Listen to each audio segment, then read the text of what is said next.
As you guys know, when it comes to LeBron versus Jordan debate, the past 4 years, not much has changed.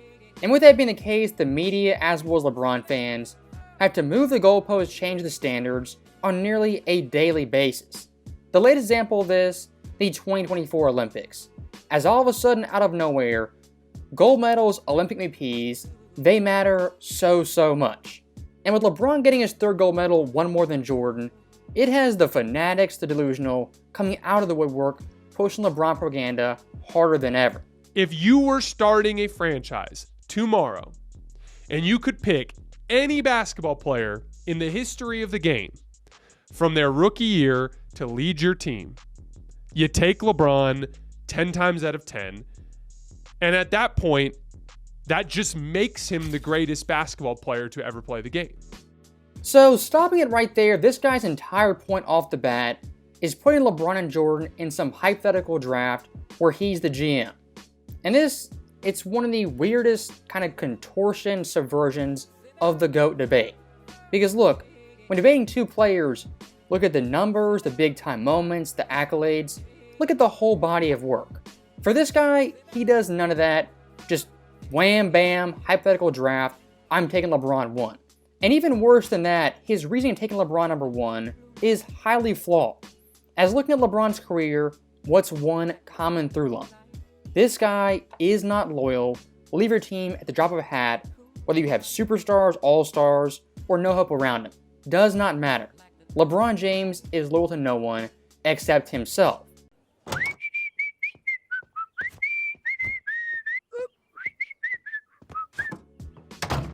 So when discussing his longevity as a GM, yes, it is great. But if you're a GM, you fail at your job, LeBron James, he is gone in an instant. And take Cleveland versus Chicago as an example. LeBron's first 11 years in Cleveland, which was 2 stints, 1 championship, 5 finals, 6 East finals.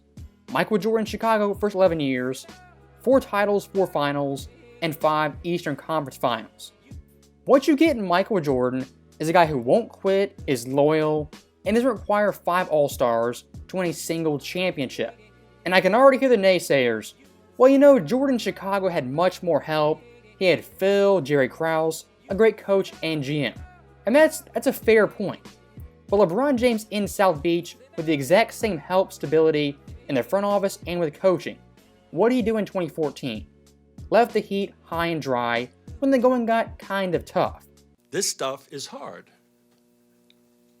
And you got to stay together if you got the guts and you don't find the first door and run out of it. My overall point being, this hypothetical draft proving LeBron's the GOAT, it's flawed from the jump and a subversion of the GOAT debate and a comparison of two players. The longevity is extended too far. The reliably great basketball that he consistently brings every time there's a big game, it's still going. It's still going. I can't argue it anymore. So I want to stop that right there very quickly, because this guy apparently all of a sudden, after the Olympics, had the epiphany LeBron James is the greatest player in league history. Because beating Bruno Caboclo in Brazil, and then taking down Tremont Waters in Puerto Rico, that's something Jordan never did. And don't forget the game versus Serbia where LeBron James was a no-show in the fourth quarter and Steph had 36 points and numerous daggers. And the gold medal game, 24 more points, 4 threes, iced the game, clinched gold for them. That right there after that game, I knew LeBron James, he was the greatest. I'm picking up your sarcasm. Well, I should hope so, because I'm laying it on pretty thick. Oddly enough, this right here is a summary of LeBron's career. He'll get the best stats, the MVP, he'll get all the shine. But his teammates, his role players, even superstars, any big-time moments on the biggest stage, they'll close the deal. The same thing happened in 2013 with Ray Allen. This guy in the corner saved their season. And many forget in OT, had a game-high 4 points and Chris Bosh had the block on Danny Green. 2016 versus the Warriors Game 7, it was tied 89-89 with under 4 minutes left. Now LeBron in his final 4 minutes, what'd he do? 0 of 4 shooting, had 1 point. Kyrie Irving, after a 3-minute drought, had a game-winning 3 over Steph. Once again, LeBron's teammate, coming up big when he comes up small. And if you want to talk historically great shots of the 21st century, it can be argued 3 of them came with LeBron James watching his teammates. Of course, the Ray shot, the Kyrie shot, as well as the Steph shot. Heck, even the Kobe shot from '08, LeBron James was on that team, watching another guy close it out and win the title. Is MJ the most dominant basketball player compared to his peers in his era? Yes. I don't actually think that's even a situation we could recreate with how much depth of talent there is in the league. But the greatest basketball player to ever play the game is LeBron James. If this is the cherry on top of his career, it's a pretty damn good one. Age 39, most stacked Olympic field ever, over 60 NBA players playing for other teams. So stopping right there once again, 2 things are very hypocritical with LeBron James fans. As when it comes to winning the gold medal, the Olympic MVP, that counts for his resume. But in the past 4 years, when he's played losing basketball, that doesn't count, can't be addressed, and his legacy is already cemented as the greatest player ever. Isn't that kind of weird? The good stuff, it counts. The bad stuff, it can't hurt him, doesn't count. That is a classic case of picking and choosing to build your own narrative. As looking at the past 4 years, it's been failure after failure for LeBron James and the Lakers. As of course in 2024, lost Jokic to Denver in the first round, missing crucial shots in the series. Curry's got 12 here in the fourth. Defender falls, LeBron 3. That one right there made me the greatest player of all time. 2023, the Western Conference Finals, the exact same thing. Came up small in the fourth quarters numerous times, shooting 30% in those quarters, and missing numerous big-time jumpers. Takes a pass, falling away, baseline shot, side of the backboard. James on the drive, goes inside, stop, shot, block, gets it back. It's over. It's over. How can I forget 2022, one of the biggest failures of all time for a so-called super team? As despite having Anthony Davis, Russ, Melo, Malik Monk being picked to make the finals win the West, this team won 33 games and was the 11th seed. And before you blame Russ, who brought Westbrook to LA? None other than LeGM. You have done that yourself. And one of the forgotten failures of LeBron James, 2021 versus Phoenix. And here's the deal. LeBron going into this series said a storm was coming, playoff mode was activated, it was going to be on. Well, in the first round, he lost in 6 games in embarrassing fashion, despite his own fans saying LA would win this series minus Anthony Davis.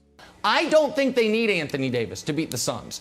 I think they need to go to the 2018 Cavs system, and I think that's what they're going to do in Game 5, and I think they're going to win Game 5. Other player on this team with the Phoenix Suns is, there goes LeBron walking off the floor. The hypocrisy in these fans is downright astounding. As again, the good stuff, it counts. The bad stuff, just ignore it, push it aside. Let's not talk about that. Is MJ the most dominant basketball player compared to his peers in his era? Yes. I don't actually think that's even a situation we could recreate with how much depth of talent there is in the league. But the greatest basketball player to ever play the game is LeBron James. So that right there is our last clip, and if you guys noticed, kind of a diss on Jordan, his era in the 1990s. As what this guy says, fairly obvious, is that Michael Jordan in the current era wouldn't be as dominant or successful. And to that, yet again, I say this guy is delusional. As looking at the past decade, what's happened with numerous players? A guy like Steph Curry, an offense-first player, has won 4 championships in a decade's time. Of course, 3 of those being in a 4-year period, and 2 of them being back-to-back.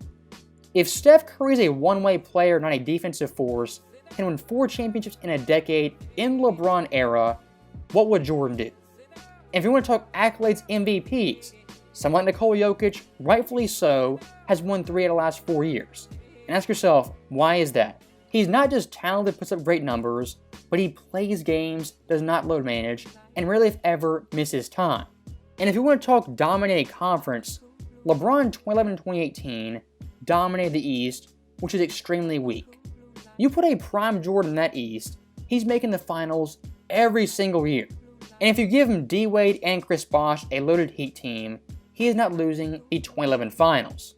And one thing I push back on tremendously is that the current era in 2024 is just so much deeper and talented than the 1990s, specifically the early 90s.